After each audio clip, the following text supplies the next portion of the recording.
किसी गांव में पिंकी नाम की एक लड़की अपने माँ बाप के साथ रहती थी। पिंकी बहुत ही होशियार चालाक किस्म की लड़की थी। पिंकी के पापा खेती बाड़ी करते थे और उनका घर का गुजर बसर अच्छे से चल रहा था।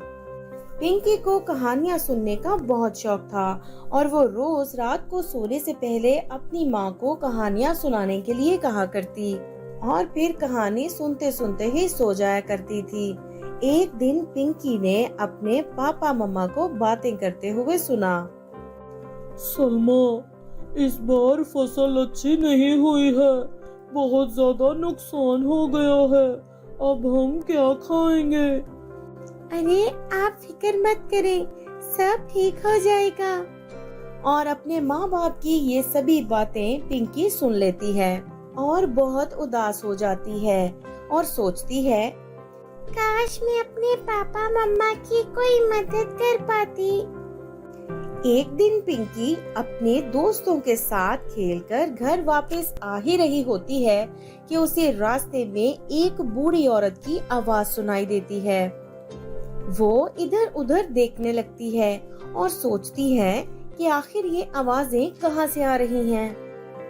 तभी उसे सामने एक घर नजर आता है।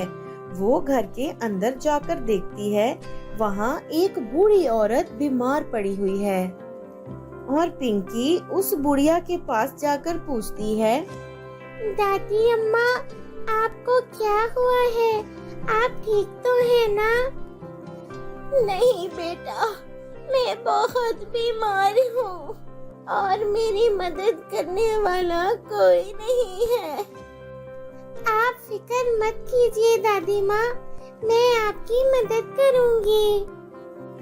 पिंकी ने उस बूढ़ी औरत के घर के सारे काम कर दिए, यहाँ तक कि उसे खाना भी पका कर दिया।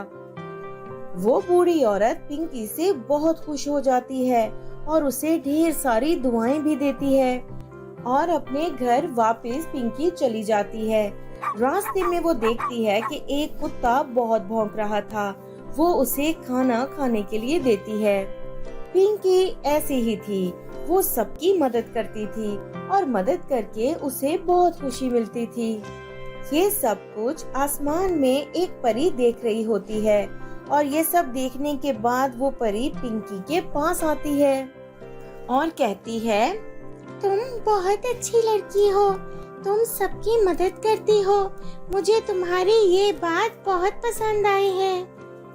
परी ने पिंकी से खुश होकर उसे एक जादुई रुमाल दिया और कहा, इस रुमाल से तुम जो भी मांगोगी वो तुम्हें जरूर मिलेगा। इतना कहकर वो परी वहाँ से गायब हो जाती है और पिंकी बहुत खुश होकर रुमाल लेकर अपने घर वापस आ जाती है और घर आकर अपने पापा मम्मा को सारी बात बताती है। ये जादुई रुमाल मुझे एक परी ने दिया है और हम इस जादुई रुमाल से जो भी मांगेंगे वो हमें मिल जाएगा। उस दिन के बाद वो लोग जो कुछ भी उस रुमाल से मांगते वो सब उन्हें मिल जाया करता और इस तरह देखते ही देखते कुछ ही दिनों में वो लोग बहुत अमीर हो गए और हंसी खुशी अपनी जिंदगी गुजारने लगे। तो दोस्तों, देखिए आपने परी के जादुई रुमाल की कहानी आपको पसंद आई हो तो इसे लाइक जरूर करें और चैनल को सब्सक्राइब करना ना भूलें।